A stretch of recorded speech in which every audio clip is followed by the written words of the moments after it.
नमस्कार दोस्तों, सुलेख कहानियाँ में आपका स्वागत है।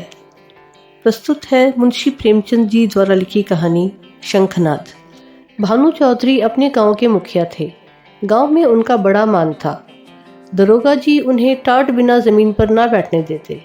मुखिया साहब की ऐसी धाक बंधी हुई थी कि उनकी मर्जी बिना गांव में एक पत्ता भी नहीं हिल सकता था। कोई घटना, चाहे वो सास बहू का विवाद हो, चाहे मेंढिया खेत का झगड़ा, चौधरी साहब के शासनाधिकार को पूर्ण रूप से सचेत करने के लिए काफ़ी था। वो तुरंत घटना स्थल पर जा पहुंचते। तहकीकात होने लगती। गवाह और सबूत के सिवा किसी अभियोग को सफलता सहित चलाने में जिन बातों की ज़रूरत होती है, उन सब पर विचार होता और चौधरी जी के दरबार में फैसला हो जाता। किसी को अदालत जाने की ज़रूरत ना पड़ती। हाँ, इस कष्ट के लिए चौधरी साहब कुछ फीस जरूर लेते थे। यदि किसी अवसर पर फीस मिलने में असुविधा के कारण उन्हें धीरज से काम लेना पड़ता तो गांव में आफत मच जाती थी, क्योंकि उनके धीरज और दरोगा जी के क्रोध में कोई घनिष्ठ संबंध था। सारांश ये कि चौधरी से उनके दोस्त दुश्मन सभी चौकन्ने रहते थे। चौधरी महाशय के 3 सुयोग्य पुत्र थे। बड़े लड़के बितान एक सुशिक्षित मनुष्य थे। डाकिये के रजिस्टर पर दस्तखत कर लेते थे। बड़े अनुभवी, बड़े मर्मज्ञ, बड़े नीति कुशल। मिर्जे की जगह कमीज पहनते, कभी कभी सिगरेट भी पीते, जिससे उनका गौरव बढ़ता था। यद्यपि उनके ये दुर्व्यसन बूढ़े चौधरी को नापसंद थे, पर बेचारे विवश थे, क्योंकि अदालत और कानून के मामले बितान के हाथों में थे। वो कानून का पुतला था। कानून की दफाएं उसकी जबान पर रखी रहती थी। गवाह गढ़ने में वो पूरा उस्ताद था। मझले लड़के शान चौधरी कृषि विभाग के अधिकारी थे। बुद्धि के मंद, लेकिन शरीर के बड़े परिश्रमी। जहाँ घास ना जमती हो, वहाँ केसर जमा दे। तीसरे लड़के का नाम गुमान था। वो बड़ा रसिक, साथ ही उद्दंड भी था। मुहर्रम में ढोल इतने जोरों से बजाता कि कान के पर्दे फट जाते। मछली फंसाने का बड़ा शौकीन था। बड़ा रंगीला जवान था। खंजड़ी बजा बजा कर जब वो मीठे स्वर से ख्याल गाता तो रंग जम जाता। उसे दंगल का ऐसा शौक था कि कोसों तक धावा मारता, पर घर वाले कुछ ऐसे शुष्क थे कि उसके इन व्यसनों से तनिक भी सहानुभूति ना रखते थे। पिता और भाइयों ने तो उसे उसर खेत समझ रखा था। घुड़की, धमकी, शिक्षा और उपदेश, स्नेह और विनय, किसी का उस पर कुछ भी असर न हुआ। हाँ, भावजें अभी तक उसकी ओर से निराश न हुई थी।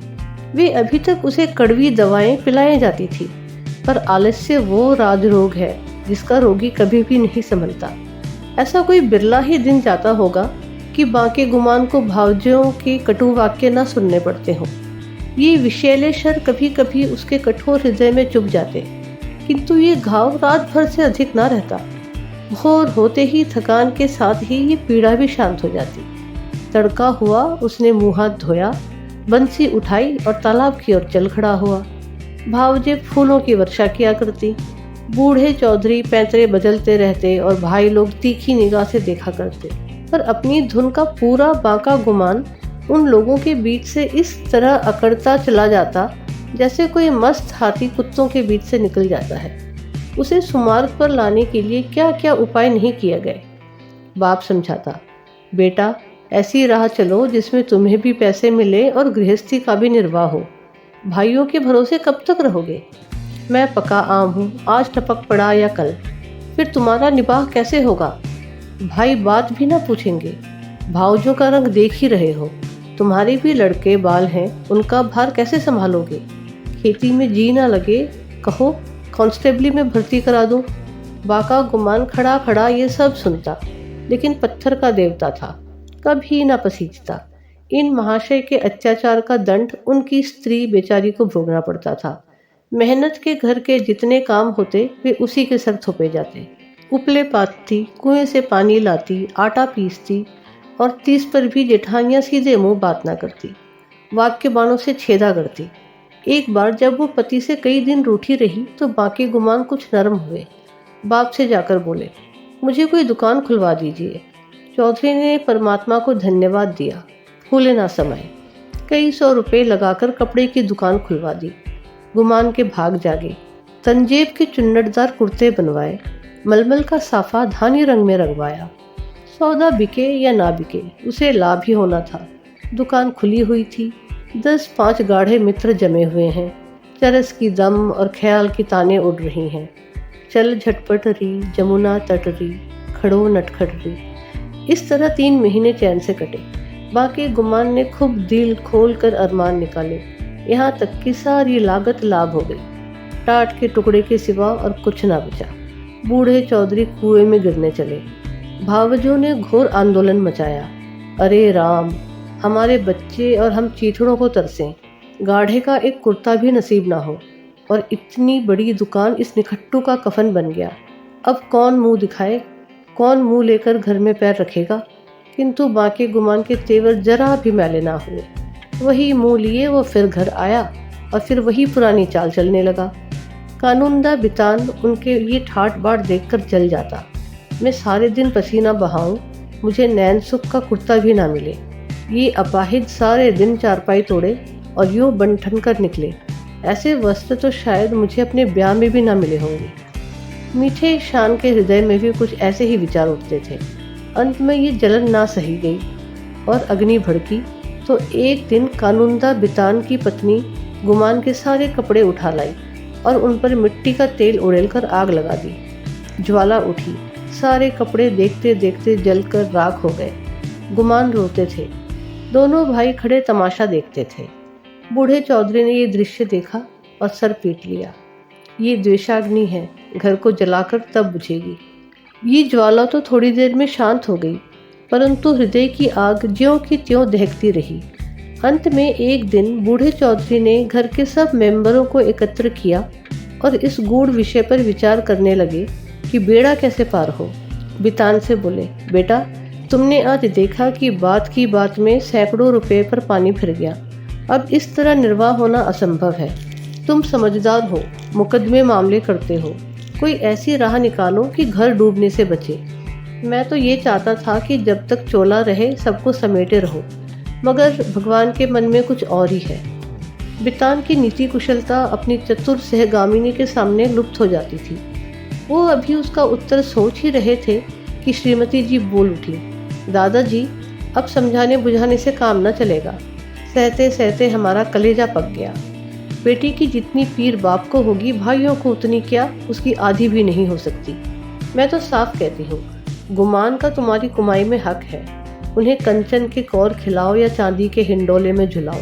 हम में ना इतना बूता है ना इतना कलेजा। हम अपनी झोपड़ी अलग बना लेंगे। हाँ, जो कुछ हमारा हो वो हमको मिलना चाहिए। बांट बखरा कर दीजिए। बला से 4 आदमी हंसेंगे। अब कहाँ तक दुनिया के लाज ढोवें। नीतिज्ञ बितान पर इस प्रबल वक्तृता का जो असर हुआ वो उनके विकसित और प्रमुदित चेहरे से झलक रहा था। उनमें स्वयं इतना साहस ना था कि इस प्रस्ताव को इतनी स्पष्टता से व्यक्त कर सकते। अब मंदबुद्धि शान की बारी आई, पर बेचारा किसान बैलों के पीछे आंख बंद करके चलने वाला ऐसे गूढ़ विषय पर कैसे मुंह खोलता, दुविधा में पड़ा हुआ था। तब उसकी सत्य वक्तता धर्मपत्नी ने अपनी जेठानी का अनुसरण कर ये कठिन कार्य संपन्न किया। बोली, बड़ी बहन ने जो कुछ कहा उसके सिवा और कोई दूसरा उपाय नहीं। कोई तो कलेजा तोड़ तोड़ कर कमाए मगर पैसे पैसे को तरसे, तन ढांकने को वस्त्र तक ना मिले, और कोई सुख की नींद सोए, हाथ बढ़ा बढ़ा के खाए। ऐसी अंधेर नगरी में अब हमारा निभाना होगा। शान चौधरी ने भी इस प्रस्ताव का मुक्त कंठ से अनुमोदन किया। अब बूढ़े चौधरी गुमान से बोले, क्यों बेटा, तुम्हें भी यही मंजूर है? अभी कुछ नहीं बिगड़ा। ये आग अब भी बुझ सकती है। काम सबको प्यारा है, चाम किसी को नहीं। बोलो, क्या कहते हो? कुछ काम धंधा करोगे या अभी आंखें नहीं खुली? गुमान में धैर्य की कमी न थी। बातों को इस कान से सुनकर उस कान से उड़ा देना उनका नित्य कर्म था। किंतु भाइयों की इस जन मुरीदी पर उसे क्रोध आ गया। बोला, भाइयों की जो इच्छा है वही मेरे मन में भी लगी हुई है। मैं अब इस जंजाल से भागना चाहता हूँ। मुझसे ना मजूरी हुई ना होगी। जिसके भाग्य में चक्की पीसना बदा हो वो पीसे। मेरे भाग्य में चैन करना लिखा है। मैं क्यों अपना सर ओखली में दूं? मैं तो किसी से काम करने को नहीं कहता। आप लोग क्यों मेरे पीछे पड़े हुए हैं? अपनी अपनी फिक्र कीजिए। मुझे आज से आटे की कमी नहीं है। इस तरह की सभाएं कितनी ही बार हो चुकी थी। परंतु इस देश की सामाजिक और राजनीतिक सभाओं की तरह इसमें भी कोई प्रयोजन सिद्ध नहीं होता था। 2-3 दिन गुमान ने घर पर खाना नहीं खाया। जतन सिंह ठाकुर शौकीन आदमी थे, उन्हीं की चौपाल में पड़ा रहता। अंत में बूढ़े चौधरी गए और मना के लाए। अब फिर वही पुरानी गाड़ी अड़ती मचलती हिलती चलने लगी। पांडे के घर के चूहों की तरह चौधरी के घर में बच्चे भी सयाने थे। उनके लिए घोड़े मिट्टी के घोड़े और नावें कागज की नावें थीं। फलों के विषय में उनका ज्ञान असीम था। गूलर और जंगली बेर के सिवा कोई ऐसा फल ना था जिसे वो बीमारियों का घर ना समझते हों। लेकिन गुरदीन के खोंचे में ऐसा प्रबल आकर्षण था कि उसकी ललकार सुनते ही उनका सारा ज्ञान व्यर्थ हो जाता था। साधारण बच्चों की तरह यदि सोते भी हों तो चौंक पड़ते थे। गुरदीन उस गांव में साप्ताहिक फेरे लगाता था। उसके शुभागमन की प्रतीक्षा और आकांक्षा में कितने ही बालकों को बिना किंडरगार्टन की रंगीन गोलियों की ही संख्याएं और दिनों के नाम याद हो गए थे। गुरदीन बूढ़ा सा मैला कुचैला आदमी था, किंतु आसपास में उसका नाम उपद्रवी लड़कों के लिए हनुमान मंत्र से कम न था। उसकी आवाज़ सुनते ही उसके खोंचे पर लड़कों का ऐसा धावा होता कि मक्खियों की असंख्य सेना को भी रणस्थल से भागना पड़ता था। और जहाँ बच्चों के लिए मिठाइयाँ थी, वहाँ गुरदीन के पास माताओं के लिए इससे भी ज़्यादा मीठी बातें थी। माँ कितना ही मना करती रहे, बार बार पैसा ना रहने का बहाना करे, पर गुरदीन चटपट मिठाइयों का दोना बच्चों के हाथ में रख ही देता और स्नेहपूर्ण भाव से कहता, बहू जी पैसों की कोई चिंता ना करो, फिर मिलते रहेंगे, कहीं भागे थोड़ी ही जाते हैं। नारायण ने तुमको बच्चे दिए हैं तो मुझे भी उनकी न्योछावर मिल जाती है। उन्हीं की बदौलत मेरे बाल बच्चे भी जीते हैं। अभी क्या, ईश्वर इनका मोर तो दिखावे, फिर देखना कैसे ठनगन करता हो।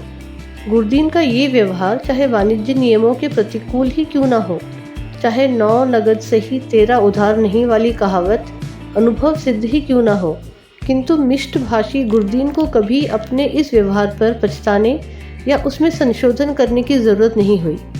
मंगल का शुभ दिन था। बच्चे बड़ी बेचैनी से अपने दरवाजों पर खड़े गुरदीन की राह देख रहे थे। कई उत्साही लड़के पेड़ों पर चढ़ गए और कोई कोई अनुराग से विवश होकर गांव के बाहर निकल गए थे। सूर्य भगवान अपना सुनहला थाल लिए पूरब से पश्चिम जा पहुंचे थे। इतने में ही गुरदीन आता हुआ दिखाई दिया। लड़कों ने दौड़कर उसका दामन पकड़ा और आपस में खींचातानी होने लगी। कोई कहता था मेरे घर चलो, कोई अपने घर का न्योता देता था। सबसे पहले भानु चौधरी का मकान पड़ा। गुरदीन ने अपना खोंचा उतार दिया। मिठाइयों की लूट शुरू हो गई। बालकों और स्त्रियों का ठठ लग गया। हर्ष और विषाद, संतोष और लोभ, ईर्ष्या और शोभ, द्वेष और जलन की नाट्यशाला सज गई। कानूनदा बितान की पत्नी अपने तीनों लड़कों को लिए हुए आई। शान की पत्नी भी अपने दोनों लड़कों के साथ उपस्थित हुई। गुरदीन ने मीठी बातें करनी शुरू की। पैसे झोली में रखे, धेले की मिठाई दी और धेले का आशीर्वाद। लड़के दोने लिए उछलते कूदते घर में दाखिल हुए। अगर सारे गांव में कोई ऐसा बालक था जिसने गुरदीन की उदारता से लाभ उठाया हो तो वो बांके गुमान का लड़का धान था। ये कठिन था कि बालक धान अपने भाई बहनों को हंस हंस कर उछल उछल कर मिठाइयाँ खाते देखकर सब्र कर जाए। उस पर तुर्रा ये कि वे उसे मिठाइयाँ दिखा दिखा कर ललचाते और चिढ़ाते थे। बेचारा धान चीखता और अपनी माता का आंचल पकड़ पकड़ कर दरवाजे की तरफ खींचता था, पर वो अबला क्या करे। उसका हृदय बच्चे के लिए ऐंठ ऐंठ कर रहा था। उसके पास एक पैसा भी नहीं था। अपने दुर्भाग्य पर, जेठानियों की निष्ठुरता पर और सबसे ज़्यादा अपने पति के निखट्टूपन पर कुड़ कुड़ कर रह जाती थी। अपना आदमी ऐसा निकम्मा ना होता तो क्यों दूसरों का मुंह देखना पड़ता, क्यों दूसरों के धक्के खाने पड़ते।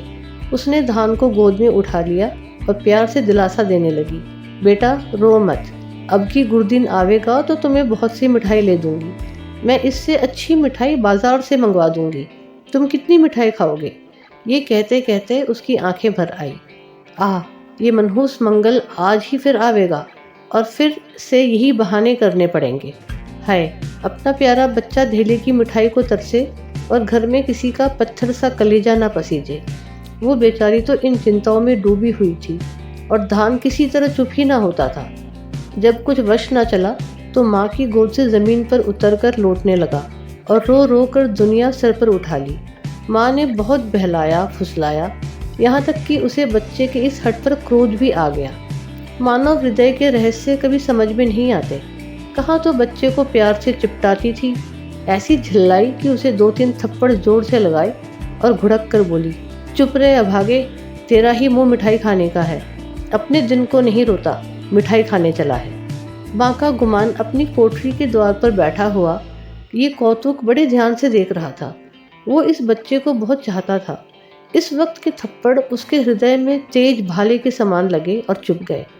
शायद उनका अभिप्राय भी यही था। दुनिया रुई को धुनने के लिए दांत पर चोट लगाता है। जिस तरह पत्थर और पानी में आग छिपी रहती है, उसी तरह मनुष्य के हृदय में भी, चाहे वो कैसा ही क्रूर और कठोर क्यों ना हो, उत्कृष्ट और कोमल भाव छिपे रहते हैं। गुमान की आंखें भर आई। आंसू की बूंदें बहुधा हमारे हृदय की मलिनता को उज्जवल कर देती है। गुमान सचेत हो गया। उसने जाकर बच्चे को गोद में उठा लिया और अपनी पत्नी से करुणोत्पादक स्वर में बोला, बच्चे पर इतना क्रोध क्यों करती हो? तुम्हारा दोषी मैं हूँ। मुझको जो दंड चाहो दो। परमात्मा ने चाहा तो कल से लोग इस घर में मेरा और मेरे बाल बच्चों का भी आदर करेंगे। तुमने आज मुझे सदा के लिए इस तरह जगा दिया, मानो मेरे कानों में शंखनाद कर मुझे कर्म पथ में प्रवेश का उपदेश दिया हो। उम्मीद है आपको ये कहानी पसंद आई। इसी तरह की और कहानियाँ सुनना चाहते हैं तो इस चैनल को सब्सक्राइब करना ना भूलें। धन्यवाद।